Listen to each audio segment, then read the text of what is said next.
میں نے حیرت سے پوچھا آپ کون اور علی کہاں ہے؟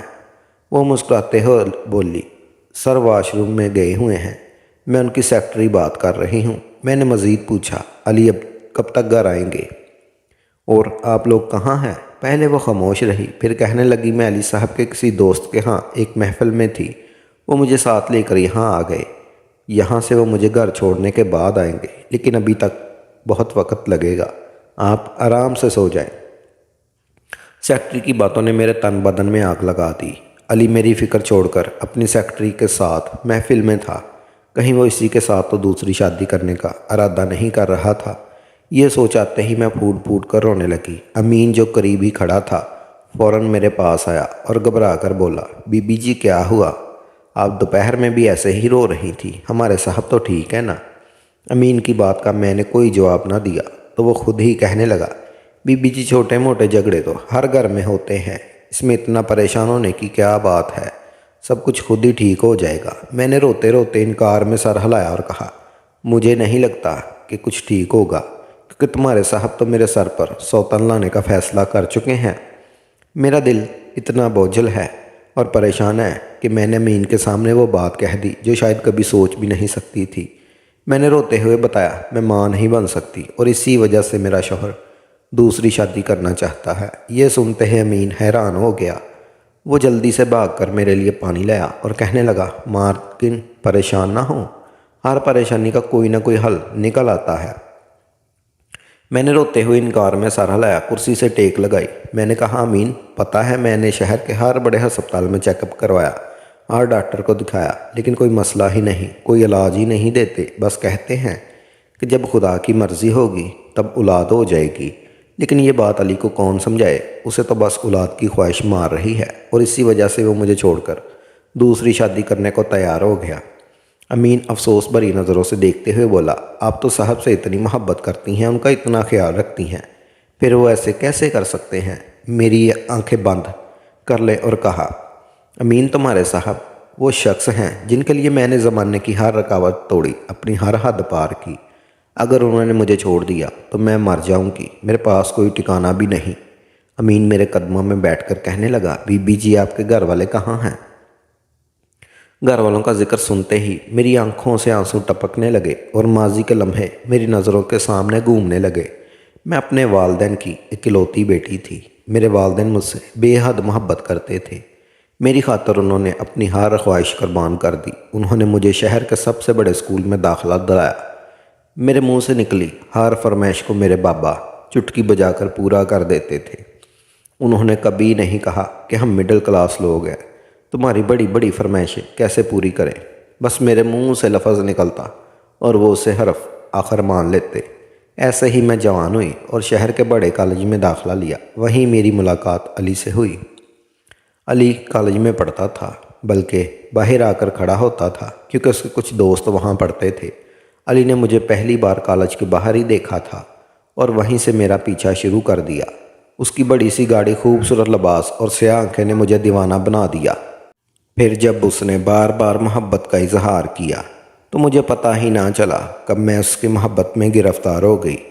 مجھے علی سے بے پناہ محبت ہو گئی، میں کسی طرح سے اسے اپنا بنانا چاہتی تھی۔ آخرکار میرے کہنے پر علی نے میرے لیے رشتہ بھیجا، لیکن میری حیرت کی انتہا رہی جب میرے والد نے اس رشتے کو قبول کرنے سے صاف انکار کر دیا۔ میں نے اپنے والد کو بتایا کہ میں علی کو پسند کرتی ہوں، لیکن اس کے باوجود بابا نے انکار کر دیا۔ وہ کہنے لگے وہ ایک بڑے ذمہ دار کا بیٹا ہے، بہت پیسے والا ہے اور ایسے لوگ کسی ایک عورت کے ساتھ زیادہ عرصہ نہیں رہتے، خاص طور پر وہ جس خاندان سے تعلق رکھتا تھا وہاں تو عورتوں کو جلدی ہی بدل دیا جاتا۔ علی ایک شادی خاندان میں ضرور کرے گا اور پھر خاندان سے باہر جتنی بھی شادیاں کرے اس کا کوئی حساب نہیں۔ بابا کی یہ بات سن کر میں دنگ رہ گئی۔ میں نے کہا ضروری تو نہیں بابا ہر مرد ایسا کرے، وہ ذمہ دار ہے یہ مانتی ہوں، بہت پیسے والا بھی ہے، لیکن وہ مجھ سے محبت بھی تو کرتا ہے۔ میری بات سن کر بابا مسکرائے اور کہنے لگے تم ان لوگوں کو نہیں جانتی، ان کے خاندانوں میں اپنے بچوں کی ایک شادی خاندان میں کروانا روایت ہے، چاہے تمہیں پتہ چلے یا نہ چلے، لیکن ایسا ضرور ہوگا اور اس دن تم بہت پچھتاؤ گی۔ بابا نے صاف انکار کر دیا کہ وہ میری شادی علی سے نہیں کروائیں گے۔ جب یہ بات علی کو معلوم ہوئی تو اس نے خوب ہنگامہ کیا اور کہا، میں تو تم سے ہی شادی کروں گا، خاندان میں میری کسی سے شادی نہیں ہوئی اور نہ ہی ہوگی، میری بیوی صرف تم بنو گی۔ علی نے اس عزم نے مجھے مجبور کر دیا کہ میں اپنی ضد پر قائم رہوں۔ آخر کار میں نے فیصلہ کر لیا کہ شادی کر کے اپنے والد کو بتاؤں گی۔ میں نے علی کے ساتھ کورٹ میرج کر لی، اور وہ والد جو مجھ سے بے انتہا محبت کرتے تھے، ان کی پیٹھ میں نے اپنی اس حرکت سے خنجر گھونپا تھا۔ شادی کے بعد جب میں والد کے پاس گئی تو انہوں نے مجھے قبول کرنے سے صاف انکار کر دیا۔ میری غیر موجودگی کے ان 4 دنوں میں میرے والدین کو بدنامی ہو چکی تھی، اور میرے والد کو اپنی عزت بچانے کے لیے مجھے دھکے دے کر گھر سے نکالنا پڑا۔ علی نے مجھے بے حد محبت دی اور میرا بہت خیال رکھتا تھا، اور ہماری شادی مکمل خوشی کے ساتھ گزر رہی تھی۔ اگرچہ میں اپنے والدین کو یاد کر کے روتی تھی، لیکن علی مجھے بہلانے میں کامیاب رہتا۔ مجھے لگتا تھا میری زندگی ٹھیک ہو گئی ہے، لیکن علی نے اچانک اولاد کا مطالبہ شروع کر دیا۔ پہلے تو اس کی باتیں عام سی لگتی تھی، لیکن جب سال گزر گیا اور اولاد نہ ہوئی تو وہ مجھ پر دوسری شادی کے لیے دباؤ ڈالنے لگا۔ اب تو اسے صاف کہہ دیا تھا، اگر 3 مہینے میں اسے اولاد نہ دے سکی تو وہ مجھے طلاق دے دے گا اور دوسری شادی کر لے گا۔ اس کی یہ بات سن کر میرا دل ٹوٹ گیا۔ میں مرنے کو تیار تھی، لیکن یہ سب سہنے کو نہیں۔ امین کے سامنے اپنا دکھ بیان کرتے ہوئے میرے آنسو بہتے جا رہے تھے۔ وہ خاموشی سے سب سن رہا تھا۔ میری بات مکمل ہونے پر آہستگی سے بولا، بی بی جی، اس مسئلے کا حل میرے پاس ہے، اگر آپ چاہیں تو میں آپ کو اولاد دے سکتا ہوں۔ یہ سن کر میں چونک اٹھی۔ میں نے بے اختیار کہا، بتاؤ امین، کیا حل ہے؟ میں کچھ بھی کرنے کو تیار ہوں۔ میں نے ڈاکٹروں سے علاج کروایا، دم درود کروایا، لیکن کہیں سے بھی کوئی خوشی نہ ملی۔ امین کہنے لگا، بی بی جی، یہ آپ مجھ پر چھوڑ دیں، کل تک آپ کا مسئلہ حل ہو جائے گا۔ اس سے پہلے میں کچھ اور سوال کرتی۔ علی کی گاڑی کا ہارن سنائی دیا، وہ واپس آ چکا تھا۔ امین فوراً برتن اٹھا کر باورچی خانے چلا گیا اور اپنے کمرے میں آ کے سو گئی۔ تھوڑی دیر بعد علی کمرے میں آیا۔ وہ بہت تھکا ہوا لگ رہا تھا۔ اس نے اپنا کوٹ بستر پر پھینکا اور جوتے اتارتے ہوئے کچھ کنگنانے لگا۔ اس کے انداز بتا رہے تھے وہ خوش ہے۔ میں فوراً اس کے پاس گئی اور پوچھا، آپ کہاں تھے؟ میں نے آپ کو فون کیا تھا، لیکن آپ کی سیکرٹری نے فون اٹھایا۔ علی نے مجھے گور کر دیکھا اور غصے سے کہا، میری جاسوسی بند کرو، اگر کچھ کرنا چاہتی ہو تو مجھے اولاد کی خوشی دو۔ یہ کہہ کر اس نے اپنا جوتا ہوا میں اچھالا اور دور جا گرایا اور خود واش روم میں چلا گیا۔ اس کے یہ الفاظ میرے دل پر ایک گونسا بن کر لگے۔ اب میرے ہر سوال کا جواب علی کی طرف سے ایک ہی ہوتا تھا، مجھے اولاد چاہیے۔ اگلے دن ہی علی صبح دیر تک سوتا رہا۔ میں ساری رات تڑپتی رہی، کبھی ایک کروٹ تو کبھی دوسری طرف کروٹ۔ دل و دماغ میں یہی چل رہا تھا کہ آگے اب کیا ہوگا۔ کیا علی اپنی سیکرٹری سے شادی کر لے گا، یا کسی اور کو میرے سر پر سوتن بنا کر لے آئے گا؟ اور اگر ساتھ ہی وہ مجھے طلاق دے دیتا تو میں کہاں جاتی؟ مجھے ایک پل کا چین بھی نہیں آ رہا تھا۔ مجھے انتظار تھا کہ کب علی دوبارہ اپنے کام پر جائے اور میں امین سے وہ طریقہ پوچھوں جس سے مجھے اولاد مل جاتی۔ پھر دوپہر 2 بجے کے قریب علی نے گھر چھوڑ دیا اور وہ دفتر کے لیے نکل گیا تو میں فوراً امین کے پاس پہنچی اور کہا، مجھے وہ طریقہ بتاؤ جس سے میں ماں بن سکتی ہوں۔ امین نے مسکرانا شروع کر دیا اور کہنے لگا، آپ اپنے کمرے میں ہی انتظار کریں، جب رات صاحب گھر نہیں آئیں گے میں وہیں آ کر آپ سے بات کروں گا۔ ابھی یہاں بہت سارے ملازم ہیں جو صاحب کو ہر بات بتاتے ہیں، ایسا نہ ہو کوئی مشکل کھڑی ہو جائے۔ امین کی بات سن کر میں فوراً 2 قدم پیچھے ہٹ گئی تھی، کیونکہ وہ سچ کہہ رہا تھا۔ باقی سارے ملازم پرانے تھے اور علی کے وفادار بھی تھے، زیادہ تر تو اس کے گاؤں کے ہی ہوتے تھے۔ ایسے میں اگر کوئی بھی بات علی کو پتہ چلتی تو میرے لیے مصیبت کھڑی ہو جاتی، کیونکہ وہ میرے قریب کسی دوسرے مرد کا وجود برداشت نہیں کر سکتا۔ اس لیے میں واپس اپنے کمرے میں آ گئی۔ علی بتا کر گیا تھا کہ وہ کل صبح لوٹے گا، اس لیے رات کو میں تنہا تھی۔ جب 11 بجے کے قریب امین کمرے میں آیا اور اسے دیکھ کر میں چونک اٹھی، کیونکہ اس کے ہاتھ میں دودھ کا گلاس 2 تھے۔ اس نے دودھ کا گلاس اٹھا کر خود پی لیا۔ اس کے بعد اس کی حالت عجیب سی ہونے لگی۔ وہ مجھ سے کہنے لگا، بی بی جی، آپ بھی دودھ پی لیں، لیکن میں نے انکار کر دیا اور کہا، مجھے بتاؤ وہ کون سا طریقہ ہے جس سے میں ماں بن سکتی ہوں۔ امین نے اپنے لبوں پر انگلی رکھ کر مجھے خاموش رہنے کا اشارہ کیا۔ پھر اٹھ کر کمرے کا دروازہ بند کیا اور میرے قریب آ کر بیٹھ گیا۔ کہنے لگا، بی بی، میں آپ کو ایک بہت خاص بات بتانا چاہتا ہوں، لیکن مجھ میں اتنی ہمت نہیں تھی کہ میں ہوش میں رہ کر یہ بات آپ کو بتا سکوں، اس لیے میں نے یہ بھنگ ملا دودھ پی لیا۔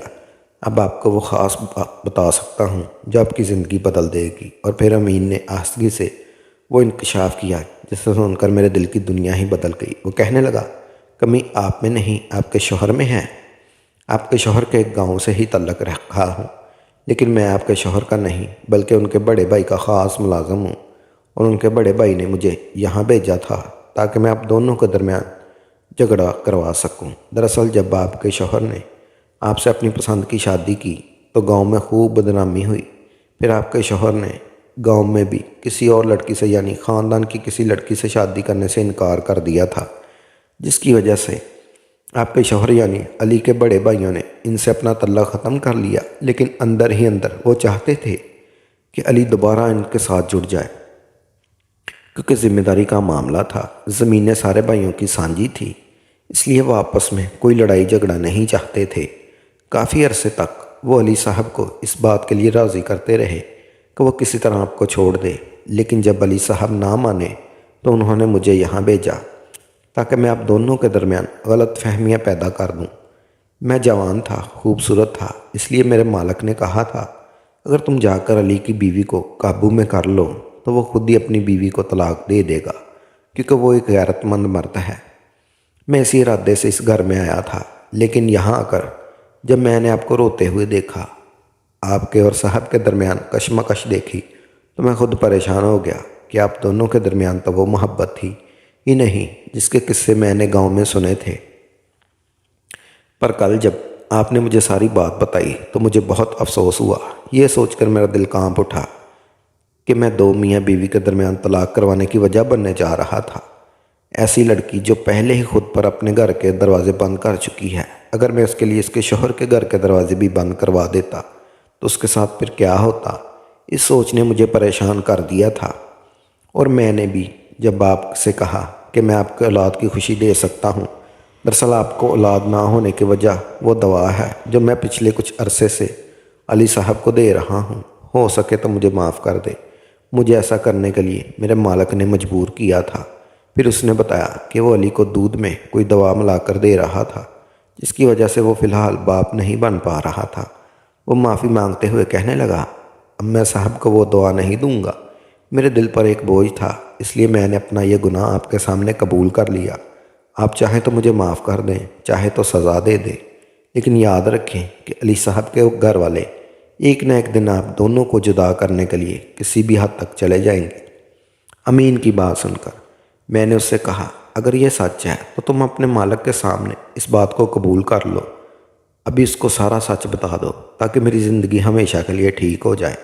میری بات سن کر امین راضی ہو گیا۔ پھر جب علی اگلی صبح واپس آیا تو امین نے اپنے ہر سچ اس کے سامنے انکشاف کر لیا، جسے سن کر علی بالکل حیران رہ گیا۔ پھر اس نے اپنے رویے کی مجھ سے بھی معافی مانگی اور اپنے بھائیوں سے خوب جھگڑا بھی کیا۔ امین کو علی نے اپنے پاس ہی نوکری پر رکھ لیا تھا، کیونکہ اب علی کے بڑے بھائی گریزہ کو دوبارہ اپنے پاس رکھنے والے نہیں تھے۔ میرا اور میرے شوہر کا تعلق بہتر ہو گیا تھا اور 2 مہینے بعد ہی مجھے ماں بننے کی خوشخبری بھی مل گئی تھی۔ شاید میری تقدیر میں اسی وقت ماں بننا لکھا تھا، کیونکہ امین تو کچھ عرصہ پہلے ہی ہماری زندگی میں آیا تھا، لیکن اولاد کی کمی تو ہم 1 سال سے برداشت کر رہے تھے۔ شاید علی کے گھر والوں کا سچ اس طرح کھلنا تھا۔ اولاد ہونے کے بعد میں ایک بار پھر اپنے ماں باپ کے گھر گئی تھی۔